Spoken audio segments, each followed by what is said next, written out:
Niece ran away from her sive mom and came to me crying at midnight with her bags packed. Now Sil and Mill are threatening to sue me for kidnapping, but I won't send her back. My 36, female, sister-in-law Debbie, 42, female, has a 16-year-old daughter, Robin. Debbie and I have never been friends, but we have always been civil to each other. Robin and I, however, have always gotten along incredibly well, and she frequently refers to me as her favorite person in the family. We have a lot of things in common, and I think that's one of the reasons why we get along so well. Plus, I also work with kids around her age since I'm a high school counselor, so I know about their likes and dislikes and how to get along with them. So I guess that helps as well. My husband and I got married 4 years ago, but we have been together for almost 6 years. Initially, Robin and I were not that close because she was very shy, but around 2 years back, we started talking about some TV show that both of us were watching and were really into, and that's when we started getting along. After a couple of months, she started opening up to me and told me that she had been having a lot of problems with Debbie. She confided in me that her mother was very difficult to get along with, and it had always been that way in the past, but recently, things had gotten much worse. Robin wanted to go to Juilliard because she was quite a skilled violinist, but Debbie thought that music was a waste of time and wanted to focus on pulling up her grades and becoming a lawyer just like her. It was one of the classic passion or career debates that has been going on for ages, but I really thought that they would be more open-minded than that since we're living in the 21st century, and I don't want to exaggerate, but Robin really is extremely talented, and it would be a waste of her talents to not pursue a career as a violinist in a professional capacity. I had tried my best to console Robin and be there for her whenever she was too frustrated with the situation at home because her father really didn't want to weigh in any of this, and her mother was too dominating for anybody else to stand up against her either.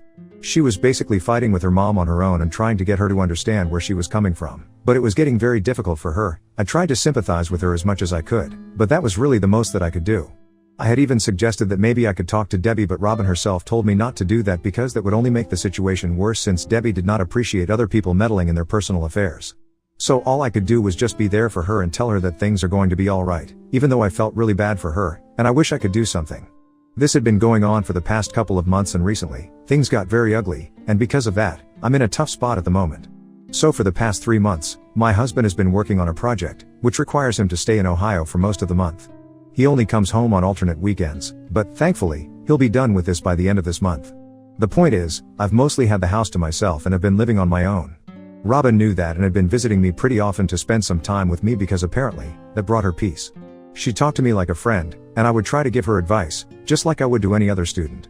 In the past few weeks, she had apparently been having a lot of fights with her mother, and things were getting really heated in their household. Apparently, Debbie had started interrupting her while she was practicing and telling her to get out of the house if she wanted to play the violin so badly because she was not going to entertain this BS in her household. Then they would argue, and Debbie would insult her and tell her that she was just going to be an unemployed burden on the family in the future if she continued to disobey her mother, and I could understand how it was so frustrating. So I was aware that things were only getting worse with time, and I have been feeling quite worried for her. And then, last night, Robin showed up at my house at around half an hour past midnight. I was quite shocked to see her there because it was quite late and it was a school night on top of that. To add to my surprise, she also had a bunch of bags with her. And she was crying like a baby, and as soon as I opened the door to her, she literally broke down on the doorstep. I had to actually lift her and bring her inside because it was freezing outside, and I also brought her bags inside since she wasn't even in a state to stand up on her own. It was very evident that she had been crying for a really long time because her eyes were all red and puffy. Once she was inside, she continued to cry, and I let her because I knew that something terrible must have happened, because otherwise, she would never show up in such a state and so late in the night. After around 15 minutes, she finally seemed to calm down a bit. Then, I finally asked her what exactly had happened because I was very concerned, and she finally told me that she had decided to leave her house. I was not surprised because from whatever I had heard, I was impressed that she had even managed to stay with somebody like Debbie for so long in the first place. And then, Robin started telling me exactly what had happened that day. So apparently, they had received the results of a test that they had taken a couple of days back. It was a math test, and math isn't really Robin's strongest suit from what she told me. And as somebody who used to be really bad at math in high school as well, I don't really blame her. Anyway, she managed to scrape by and got a C- on the test. Which, according to her, was good enough. Because honestly, she has been bad at math her entire life, and her other grades kind of made up for everything. She thought Debbie wouldn't be surprised, but when she came back home with the test, Debbie was furious and completely lost her mind. She started blaming Robin and the violin for her grades, which was kind of unfair because she was pretty decent at everything else. She was averaging a B grade, and that's not really that bad. But Debbie didn't really seem to care about any of that and started yelling at Robin as soon as she told her that she had a C in math. Robin fought back because she was really frustrated with the way she was being treated by her mother. That argument just got worse, and after one point, Debbie went upstairs and Robin followed her, and she barged into her room with Robin right behind her. Then, Debbie grabbed her violin and started smashing it to the ground. Robin tried to stop her and grabbed her arm, but Debbie, for some reason, decided to push her back and continued breaking the violin to bits while Robin cried. Her father was at work at the time, but Robin told me that even if he had been there, she highly doubted if he could stand up for her. Anyway, after the damage was done, Debbie literally just walked away without another word, and Robin just sat there in her room, crying until her father came back home. Even after her dad came back, it took him almost half an hour to finally come check up on her. And then, when he finally came to talk to her, all he said was that he would buy her a new one, but she had to promise that she would get better grades and only then would he be able to buy something, because otherwise, Debbie would never approve of it. She had already been miserable, and when her dad said that, she finally lost it. Apparently, Robin had a bag packed anyway after her last fight with her mother, and after this incident, she decided that she could no longer live with him anymore. So after they had fallen asleep, she snuck out of the house, got a cab, and came straight to my place because she felt like I was the only person she could trust. On my hand, I was happy that she had chosen me to be her safe space, but on the other hand, I was quite worried about what was going to happen in the future. However, I did not want Robin to worry about any of this that night while she was already so miserable. So I told her to go to sleep and not think about any of this for a while. After she fell asleep, I finally called my husband and told him all about this. I had been keeping him updated on the situation with Debbie and Robin, and he had known how difficult it had been for the kids so far. He also said that he was not surprised that Debbie was acting so psychotic because right from childhood, she had always been a bit of a control freak, but this was just taken to another level and it was not acceptable in the slightest. He told me that I should let Robin stay with me and not worry about what other people might have to say about this. Once I had spoken to him, I felt more sure about my decision, and that was it. But then this morning, Debbie and her husband showed up at my house really early and demanded that I tell Robin to go home with them. They said that they had spoken to all of their relatives after they had woken up and discovered that Robin was not in her room, and they were aware of the fact that she spent quite a lot of time at my place after school. So they knew that I was helping her hide out here, but now, they wanted me to let her go home. Debbie was furious, and I could see it, but I decided to stand my ground, and I told him that Robin was not willing to see them at the moment and that the way she had behaved with her was downright psychotic, so I did not think it was a good idea for her to be around such a sensitive kid at a time when she was already feeling so miserable. When I said that, Debbie started yelling at me and got all up in my face, saying that I was nobody to judge her because I was not Robin's mother, so I should stop trying to act that way. I tried to be as respectful as possible and kept my anger under control. I tried to explain to her that I had not forced Robin to come to me, but instead, Robin herself had shown up at my place, and now, as a responsible adult, it was my duty to keep her safe.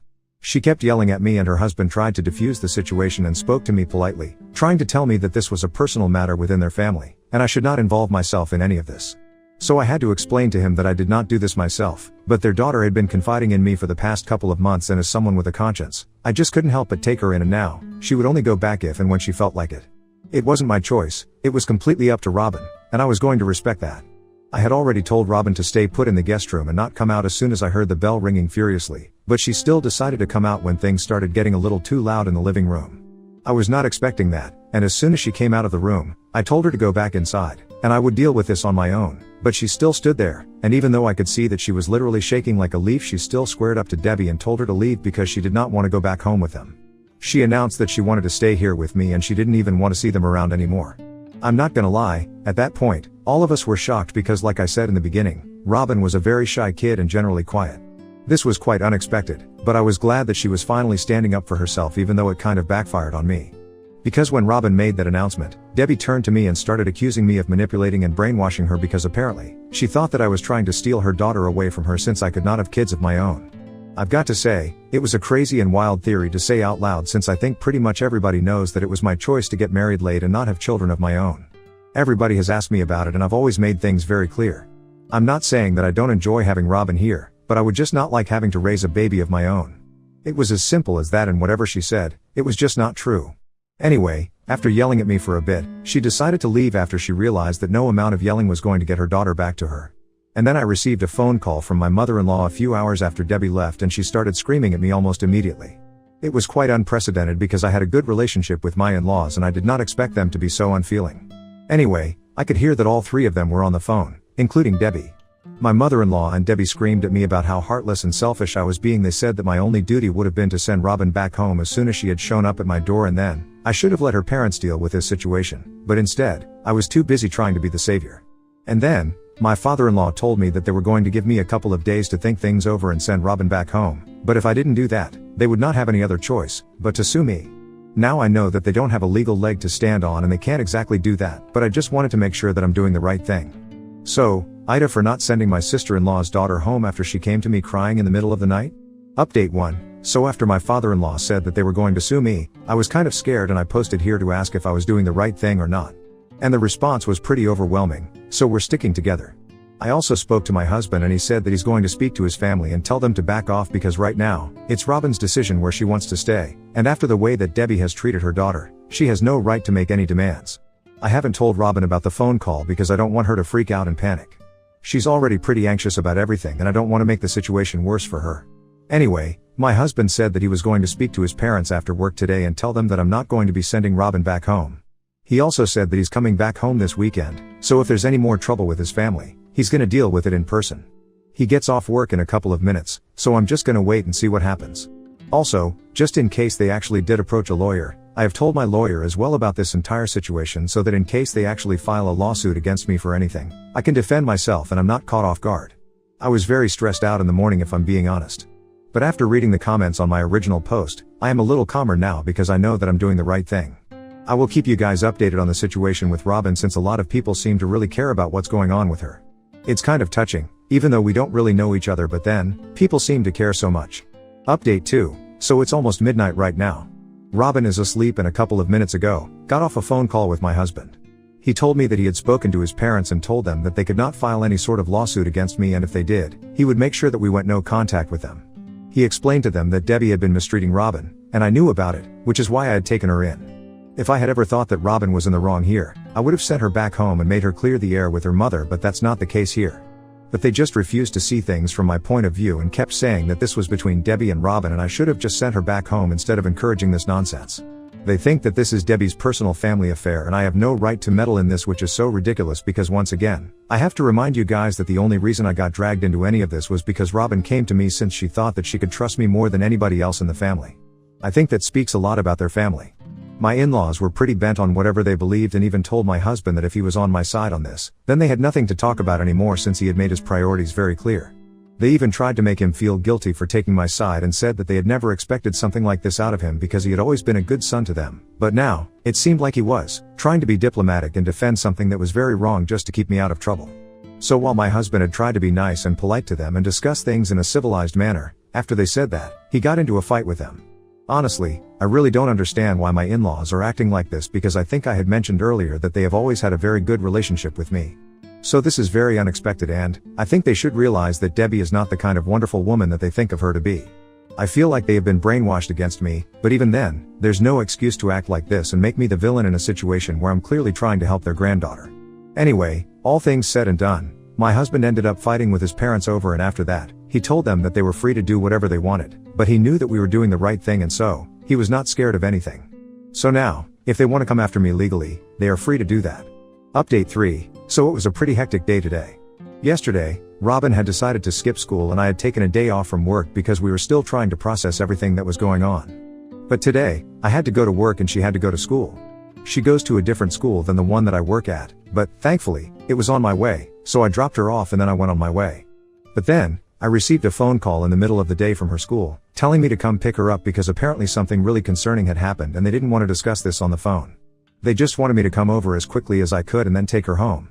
I guess you guys can imagine how scared I was when I received that phone call and I immediately texted this to my husband, quickly explained the situation to my coworkers, and then left. When I got to her school, she was in the principal's office and was crying really hard again. As soon as she saw me, she hugged me and said that she was going to go back home, and she was not going to be a burden on me anymore. I was very confused and had no idea what to say to that, so I just told her that she was not a burden on me and that we could discuss it when we got home. I just needed to know what had happened. At that moment, I could see that she was hysterical and I wasn't going to get anything sensible out of her, so I sat her back down after comforting her for a while and then spoke with the principal. Apparently, she had a mental breakdown in the middle of class because she had received a bunch of texts from her parents. It led to a full-blown panic attack, and she had to be taken to the nurse because of it. So it happened in the middle of her literature class and they generally had a rule that students were not allowed to check their phone during class, but she had taken out her phone just because it had been buzzing so frequently. Her teacher had told her to turn it off, so that's why she had taken out her phone, But as soon as she opened it and seemed to read something on the screen, she started crying in the middle of class and literally fell to the floor because of how hard she was crying. That was extremely concerning, so her literature teacher had a couple of her friends take her to the nurse's office, and she kept crying all the way here and hasn't stopped since. They didn't even know how to deal with any of this and they were about to call her parents, but she insisted that they call me instead, and that's why I was here. They said that Robin's friends had said that the texts were from her parents, and since school staff were not allowed to check phones and other personal belongings, they had just called me up to directly deal with the issue and take her home since this was too intense for them to deal with. So I went to Robin, and I made her unlock her phone so I could read the texts that had caused her to break down like this, and of course, they were from Debbie and her husband. The two of them had added her back to the group and said that they were going to file a lawsuit against me, which explained why Robin had said that she was going to go back home and not be a burden on me anymore. They also said that they were going to make sure that they brought her back home, by hook or by crook, and were going to ensure that after this she never touched a violin or any other musical instrument again. And the two of them had even had the audacity to threaten her by saying that if she spoke up about any of this to anybody, they were going to ruin her life. I was furious when I read those messages, and they were just a bunch of hateful messages where they were calling her names, telling her that she was ungrateful and selfish, and now, everybody who was taking her side was going to have to pay the price for it. I could understand how that could cause her to have a mental breakdown because she was already in such a fragile state of mind ever since she had left home. This could cause anybody to break down. So I told her that everything was going to be fine and she was not a burden on me, she did not need to worry about any of this and we were gonna have it all sorted out. But she just kept crying, so I helped her get to the car, and we drove back home. Once we got home, I told her to get some rest and made her something to eat so she could calm down a little. Right now, it's evening and she has been sleeping for the past 3 hours, so I'm feeling a bit relieved now. I have spoken to my husband about this, and he has suggested that maybe we could get her legally emancipated from her parents and get a restraining order against them, because clearly, Debbie and her husband would not stop at anything to harass her and make her live life according to their terms.